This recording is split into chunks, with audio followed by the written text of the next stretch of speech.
What's going on, family? This is Michael D. Young, and I am your executive coach and mentor, part of the Revenue Disruptor Mentorship Program. And today I want to show you how to plan for your end of year meeting with your staff so you can take your company into the subsequent year, making sure that you are executing all your ideas, your strategies, and your plan to grow your business.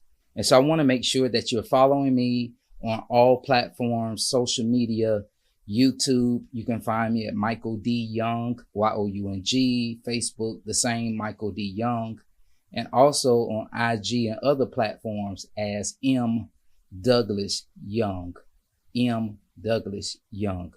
And so today I've prepared some slides. I want to go through in detail some best practices with your year-end review, your year-end review. So you're going to go throughout whatever year you're currently in and review everything that you've gone through, the good, the bad, the ugly, review it with your staff, and also cast vision for how you want to move forward into the following year. So I have some PowerPoint slides that will be available to those in our mentorship program, all of our clients that at any level of mentorship, you'll be able to access in our How to Scale Your Business portal, our How to Scale Your Business portal. This is the course that's online, and it will house the replay of this video and also the slides. In addition, I have included an example PowerPoint that you can actually edit and use yourself of an actual slide presentation that I used in my business years ago for our annual year-end meeting. All right, so let's get to work. So let's talk about year-end review. The things you want to focus on are your accomplishments, of course, but you also want to look at your challenges and then opportunities for growth. So with your accomplishments, you want to highlight key wins, milestones, any completed projects, any things you have completed, tasks, anything that's major for your business. So you should actually identify, hey, did we already have any written goals? Did we achieve those goals? Those should be acknowledged as accomplishments, regardless how small or how big. Any challenges that you have, addressing the obstacles that you faced during the year, and maybe how the team overcame them, or if you didn't overcome them, let's talk about what we're going to do in the following year in order to address those challenges. And then lastly, you want to make sure you are incorporating growth. Discuss how the company and team members have grown, and maybe add some steps or some key strategies on how you plan to grow in the subsequent year. So that's really, really important as we go through this presentation today. And so if you have any questions, I want to make sure that you reach out to me, that we can schedule a time to meet with you. I do have offers for one-on-one meetings in case you're looking for that type of level of mentorship and you need assistance directly in your business. We have that program available for you. Let's talk about some best practices that I've noted and also the meeting format for your end of year meeting. So here are several items I want to run through just really quickly. All staff attendance is required. That means you want to make sure that there's no exceptions.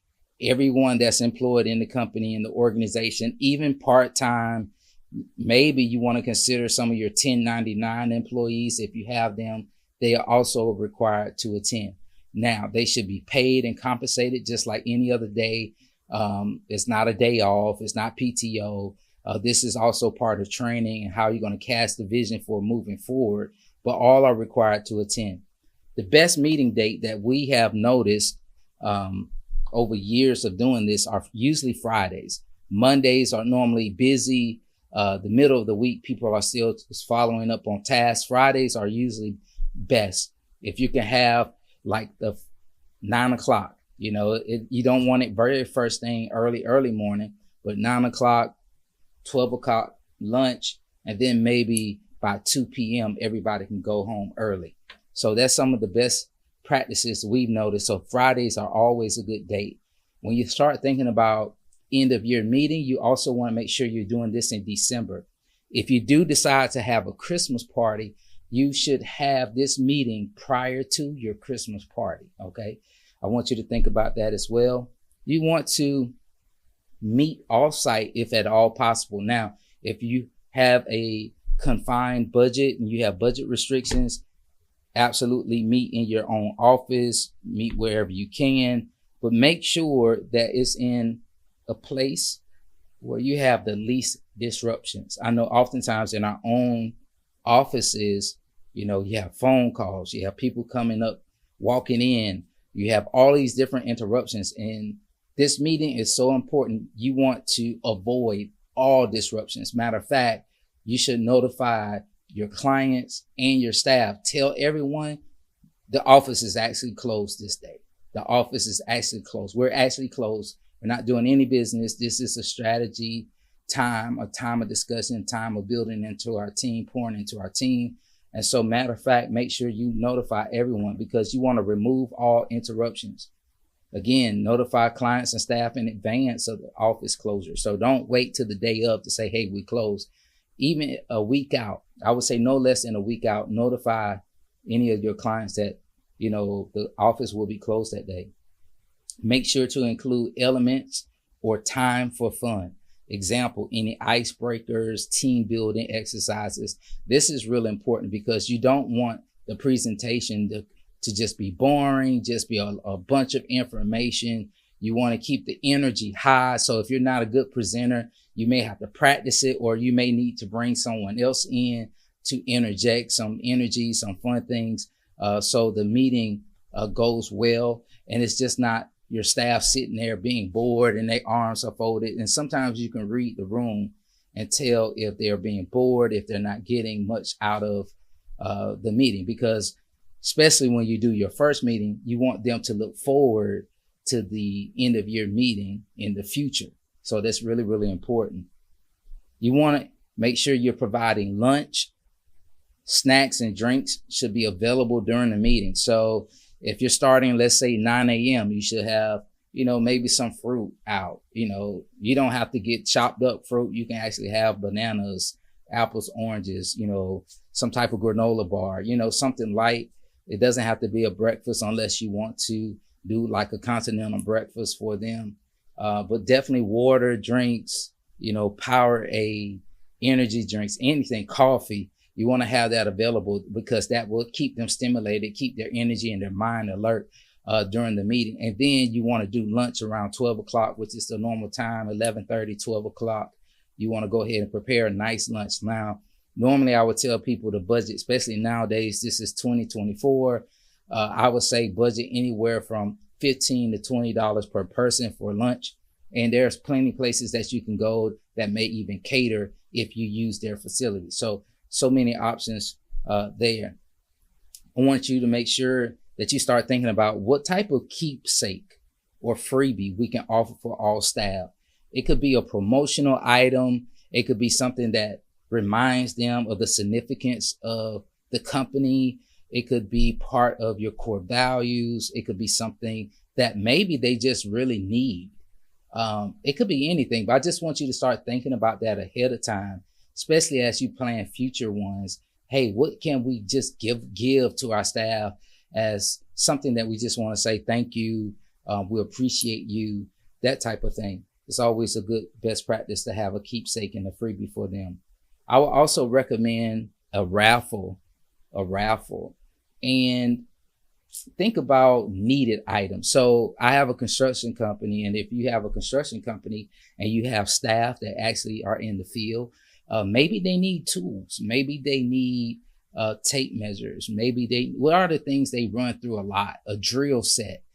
You can raffle this off, so you can give out tickets as people are coming through the door, and you can raffle off these things. You can do gift certificates, of course, to restaurants, movie theaters, all those types of things that people actually need, can use and enjoy. I want you to be mindful of who they are and what they actually could use, and try to think of those things in order to do like a big raffle. Do 1 or 2 big raffles. That's not necessarily something you want to give out to everybody, but something that's special. Also, be prepared. So for many of you, you may not be comfortable with presenting. You may not be comfortable with doing PowerPoints. That means you may need to practice. That means you may need to go through your slides a couple times. You actually may need to rehearse what you're going to say. Start thinking about what you're going to say, the points you really want to make, and have those on the screen. When it comes to putting together your PowerPoint, you don't want to have a whole bunch of verbiage on the slides. You want to have summarized points that you can speak to, and you can actually use written notes. So if you want to be able to remind yourself of all the things you want to share and review, you can go ahead and write those things out on your actual notes, but don't put that amount of information on the slides. You want your slides to be visually pleasing. So yes, you do need to have some type of PowerPoint, some type of visual, because people learn not only audibly, but also visually. So you want to create the most impact with your presentation, because most people learn both ways, visually and audibly. And so you want to combine those methods. Also, if you're able to introduce anything they can touch and feel to actually bring a third element into their learning experience, that will be great as well. Stay aware of your time and allow for short breaks. So about every 45 to 60 minutes, you want to go ahead and allow for a break. Don't go over time. Just going to say, hey, we're going to push through everybody so we can leave early. No, don't do that. If you want to leave early for the day at the end of the day, but do not extend your time and avoid breaks. Sometimes people need to go to the restroom. They just may need a stretch break. Maybe they need to return an urgent phone call. So give them like a 5-10 minute break after each hour. And, 45 minutes to 60 minutes is also what I recommend. Hire a consultant to present any specific training topic. So it's really important, though you may feel like you have the answers and you have all the solutions for everything you want to implement and execute in your business. It's helpful to bring in another consultant that may have either more experience or maybe another subject matter that can bring more proof to the table. It helps when your staff is able to see someone else talk about a subject matter, and it brings more validity to what you may have been saying for a while. So you want to make sure that you're bringing in a consultant or someone that can speak to those specific areas where you're having challenges, where you're having some trouble, some difficulties, where they can address it. They can also bring training around it and develop your staff. So as you move into the next year, at least that item had been addressed. Allow staff to ask questions. Very, very, very important. You want the meeting to not come off as a lecture. You want the meeting to be interactive if at all possible. So a best practice is as you're presenting your points that are on your slide, you want to ask, hey, what do you feel about this? What do you think about that?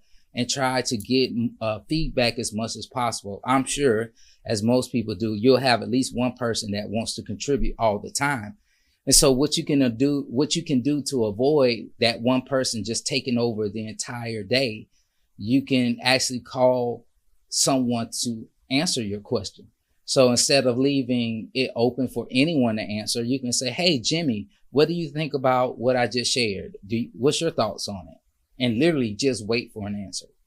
I think that is very helpful in order to bring additional engagement and to open up ideas and get everyone very talkative and conversational. Make sure that the closing slide contains your key takeaway. Make sure your closing slide contains your key takeaway. So whatever you want to leave with them, what's that last major thing you want them to walk out the door with? They're going to learn for hours. Like this meeting is probably going to be anywhere from 4 to 5 hours long, if not 6. And out of all that time doing team building, listening, discussing, they're going to receive a lot of information. But what is that one thing when they walk out the door, you want them to remember, so when they return back to work, it sticks? I want you to place that on your last slide and close out with that. I think you should also add some type of story, some type of element which will cause them to feel what you're trying to say. So it goes beyond what we say just the head, but it also penetrates the heart. You start, stop, continue frameworks. You start, stop, continue frameworks. What does that mean? What are things we should start doing? What are things we should stop doing? What are things we should continue? So as you are writing down all of the growth objectives, as you're writing down all of your successes, all of your challenges, I want you to start thinking about what should we start, what should we stop, and what should we continue as you're writing these things down. And then lastly, don't be afraid to share the truth. I'm going to say that again.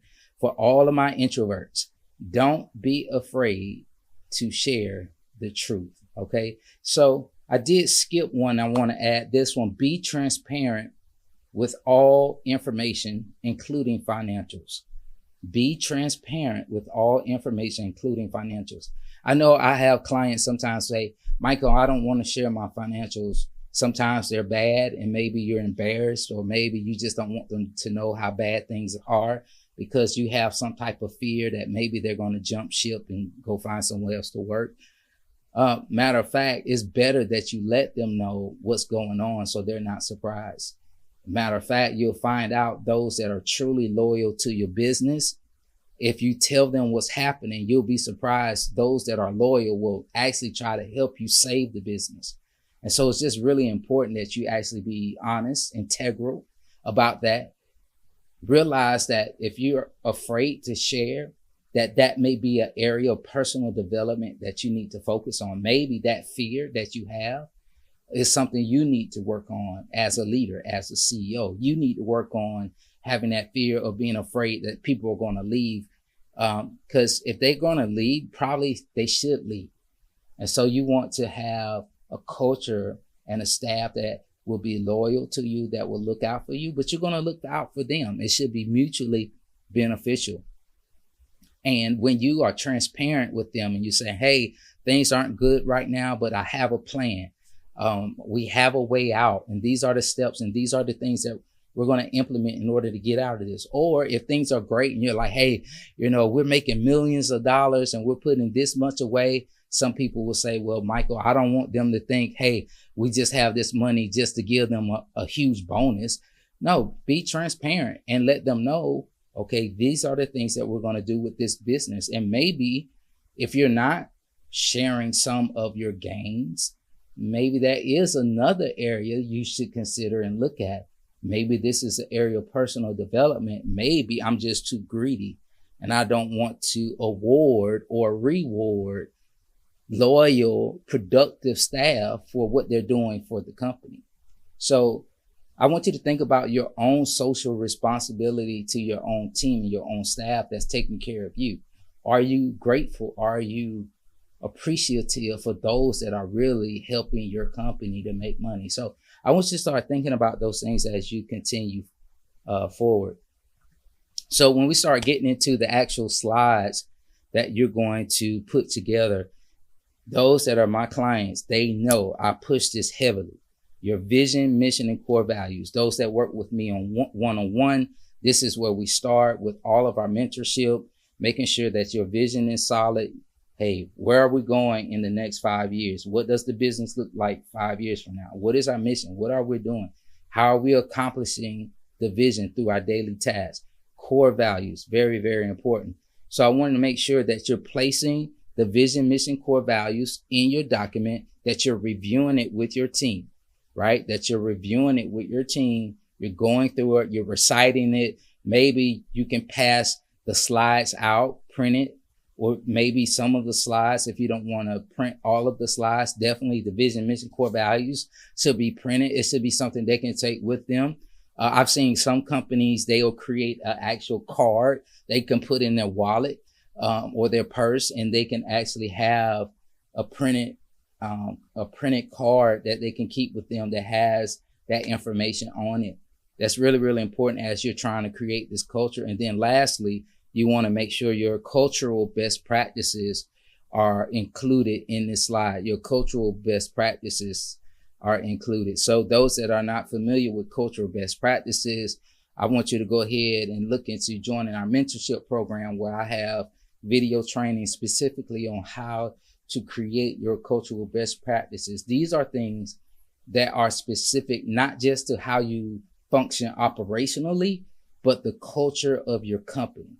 So for an example, one of mine has been, if it's not in writing, it doesn't exist. And that was created because a lot of my staff was saying, hey, well, we told such and such this would happen. We said this. Well, I told them that. They told me this. I'm like, well, where is it in writing? And I learned from a guy a long time ago, Fred Ayers, God rest his soul. He said, Michael, if it's not in writing, it doesn't exist. And I want you to recognize that that's something I wanted to create as a culture. We are going to document what's stated, right? We're going to document it. So that's part of the culture I wanted to create within the organization. So at the time I had about 20 of these. Now I recommend companies, to have anywhere from 8, 10 up to 20, right? So based on what you believe is important. So you should be reviewing this during your meeting. Let's also talk about team achievements. Let's celebrate the individual and team contributions. And so let's look at, okay, who has excelled this year? Who has maybe accomplished some great things? Let's acknowledge that on the slide. Recognize standout employees. You can give out awards. I would just recommend that if you're going to start giving out awards, be careful, because some staff can see awards as being biased, but make sure you have the proof. Make sure you have receipts. So if you're acknowledging someone for something special that they did, make sure that no one else in the company did that. Like, it excelled beyond their job description. It excelled beyond what is normal or average, right? And also look at any client feedback or testimonials that you receive, right? You want to share that as well, because that's a win. So you want to state all the wins that you had for the year. After your team or individual achievements, you want to talk about your goals for the following year. What are your revenue goals, your profitability goals, your staffing goals, meaning if you need to hire anyone, if you want to rearrange your organizational chart, and also identify all KPIs, key performance indicators. So I recommend that every area of your business that you have several KPIs. That means, how do you measure whether you have attained that goal? How do you measure it? Because a lot of us have goals, but we don't know that we're going to attain it, or we don't know that we're progressing towards attaining it. So you need to create a KPI. So let's say, for instance, it's profit margin, profitability. We say, hey, we want to be at 20% profit. So how do we know that? All right, we're going to assess that every month. Are we hitting this goal, right? Maybe the previous year you were at 10%. Well, now you need a strategy. What's the strategy to get to the 20%? And I think this is really, really important. Don't create KPIs without a way to actually accomplish them. Don't say, oh, we want 50% profit. Well, how in the world are we going to do that? Most of your staff will ask you. You should have a specific strategy. Okay, well, we're going to cut these expenses in this area. We're going to maybe start buying materials from a different source. We're going to look at how we can buy maybe in bulk in order to get a bulk discount. Like, what are the things you're going to incorporate to hit those KPIs? Really, really important. And then also list any recommendations you have for your staff to set their own goals, right? So it could be personal goals, professional goals. It's really important that you challenge your staff. Say, hey, though we have goals for the company, right? We have company goals.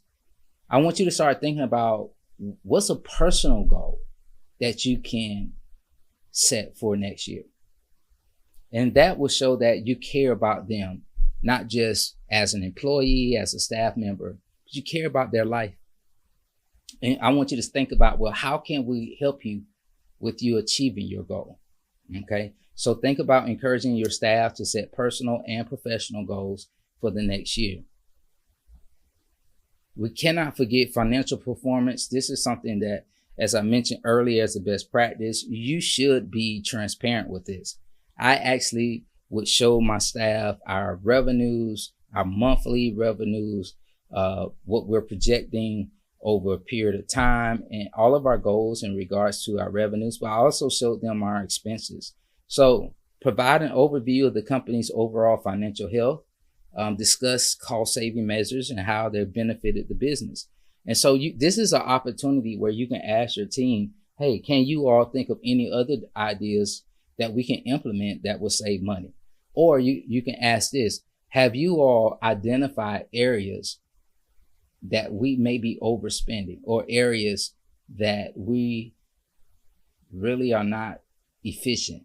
And just have a conversation around that. Operational improvements, talk about highlights to any new systems, processes. So let's say, for an example, you want to roll out a new process for how you're going to purchase materials. Let's say you're going to have a new procurement process. Well, you should roll that out during this meeting. If you're going to have a new way for how you're going to take PTO, implement it during this meeting. So I highly recommend that you avoid making a lot of major changes in the middle of the year. But if you can, at all possible, wait to this end of year meeting to roll out any major changes for the upcoming year. That way, the team is not going to be reactionary. They have time to plan. They're able to kind of digest that big change that's coming. Discuss how these improvements have streamlined operations or increased efficiency. That's really, really important. And I'm going to tell you, most staff members that may have been around a while, they will oppose change. And so you have to think about, how can we implement this in a way that's not going to totally shift how they do things, but over time, periodically, is going to bring change and make things better. And also make sure that you're soliciting feedback on these areas for further improvement. You also want to talk about lessons learned. Hey, what did we learn? And this is a great opportunity during this slide to ask them, what are some things that we've learned this year? So you may have a list of these things that you include on the slide, but maybe at the bottom of your list, you say others with a question mark, and that leads you to have a discussion about other lessons learned that they can contribute. And then you want to make sure you encourage your staff to share their personal, professional lessons that they've learned as well.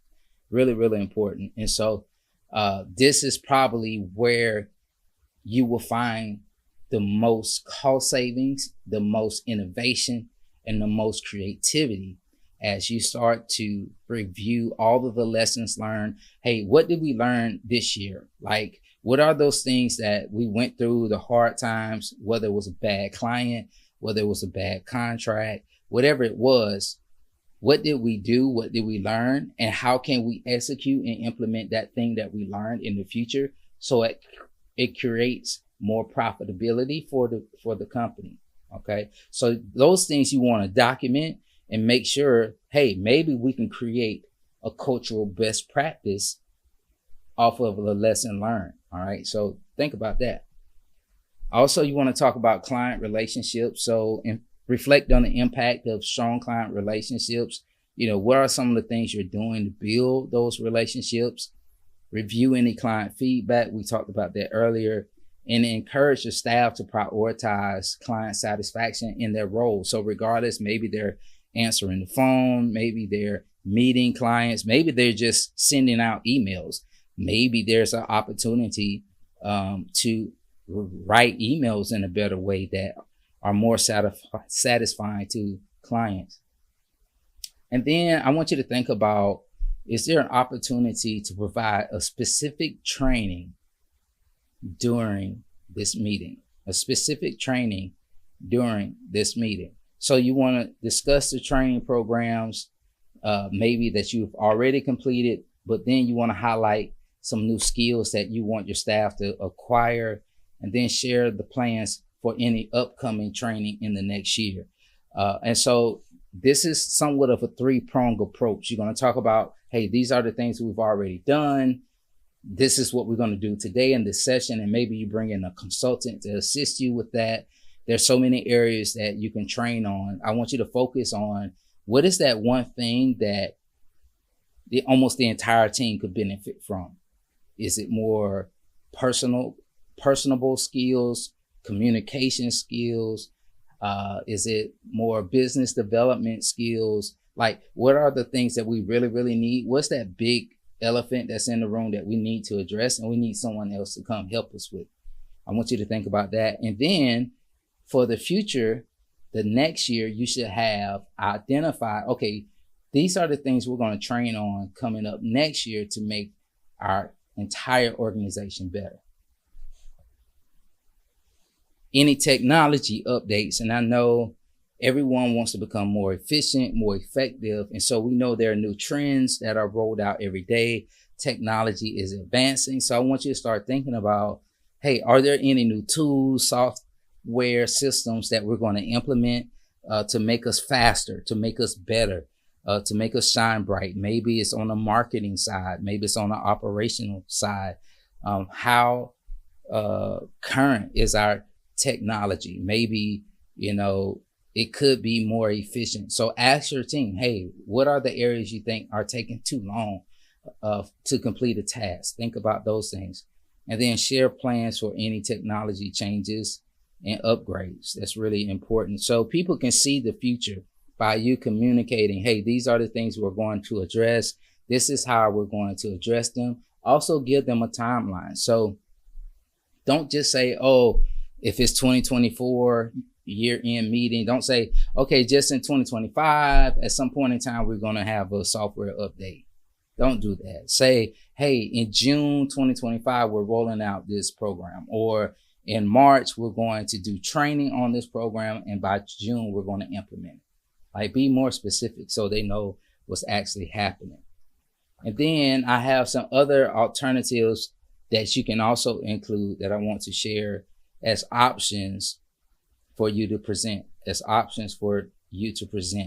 And so any one of these may resonate with you. I just want you to think about any of these and include them in your presentation. So you should think about having a focus on employee well-being, discussing, as people say, work-life balance. I'm not a big believer in work-life balance, but I do believe in priorities. And maybe you talk about how they need to prioritize their health.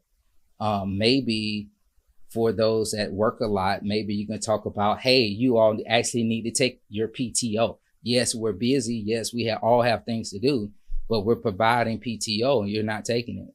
Like, this is something we have implemented for you. We want you to take advantage of. So it may be things like that that you want to stress. Maybe you stress exercising or those things to focus on your staff well-being. You can also have some discussions around innovation and creativity. So you can have an open dialogue about things that you can do, new ideas. Maybe you have a session just on new ideas. What new ideas do you all have to take the company forward? And maybe you just take 10 minutes out of the entire meeting just to have staff just chime in on things that they think they were kind of afraid to bring up, or they're afraid to make the suggestion. And you just say, hey, you all, this is an open forum. We want to take the next 10 minutes. Any idea that you've had, even if you thought it was a dumb idea, but you thought about it, you thought maybe it would help, you thought it may make things better, but maybe you were afraid to present it. Maybe you didn't know how to present it. We're just going to throw it on against the wall and see if it sticks. Like, we're not going to talk bad about anybody for any bad ideas. We're not going to shame you. This is where you can feel free to talk openly and candidly. Let's just see what happens. That means, listen, everybody, you don't judge anyone. You don't think that, oh, that was a dumb idea. You don't think that way. You don't say those types of things. You don't laugh, chuckle. No, this is an opportunity for us to have transparency and just an open dialogue. Let's just see. how our brains can work. And maybe that's an opportunity for you to open up more creativity and more innovation among your team. And so just have an open conversation. And so this type of session is not for you to actually say, hey, ooh, that was a great idea. Let's implement it tomorrow. No, you want to say, okay, we're going to write these ideas down. We're going to take it. Maybe we'll create a focus group that will see how these ideas will actually work, that we actually think are great ideas. And then, we'll bring it to the entire organization and roll it out and have an implementation strategy. But I would never make a decision on an idea during that meeting. I always just say, okay, we wrote all these ideas down.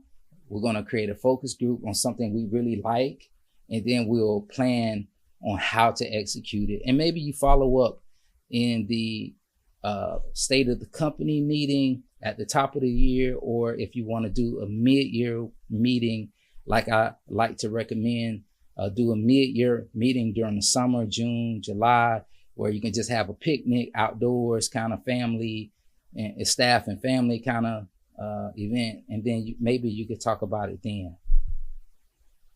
Celebrate team culture. That's another idea. Any community impact, if you're doing any philanthropy, or if you're doing, like, one of the things that we had in our organization where we had Adopt the Street, where we would go out and pick up trash on a specific road. We actually also used to go to a particular school, and some of our staff used to read to some of the students. So if you have any community impact, share those things. If you received any awards or special recognition, right? Sometimes you may have staff that is not aware of your personal, not personal, but achievements the company may have made or submitted for, because it's at an executive level. They may not be aware of it, especially if you don't have like a newsletter, or you're not really sharing that information, or you just assume all your staff is on social media and following your social media page. Like, you can bring up those accomplishments. If you want to show any appreciation or gratitude for your team, you can reinforce this on a slide by itself. Just thankful for them being there and just taking the time. Maybe you have pictures of your team, that you can roll through, some different events, or just highlight moments that brought you joy, or things that you're grateful for. And then lastly, any gifts or bonuses. So if you're thinking about doing any gifts, bonuses, I want you to think about how you can maybe even present that as well during this time. So you want to set the expectation for how these will be distributed and recognized, but that's also something you may want to consider. Now, all of these are optional. They're not required, but it's something you should think about. Hey, should I include this in this presentation? All right. Listen, you all, I hope that helps. The last thing I would say, that if you need assistance with putting something like that together, as a part of our mentorship program, we would love to assist you with planning and preparing for your end of year meeting. So just let us know. You can email us either at support@michaeldyoung.com or me directly at michaeldyoung.com. We want to make sure that you have what you need, that you're supported to create a successful event for your team, for your staff, so you can take your business to the next level. Again, don't forget to follow us on all social media platforms, and we'll see you in the next one. See you soon. God bless.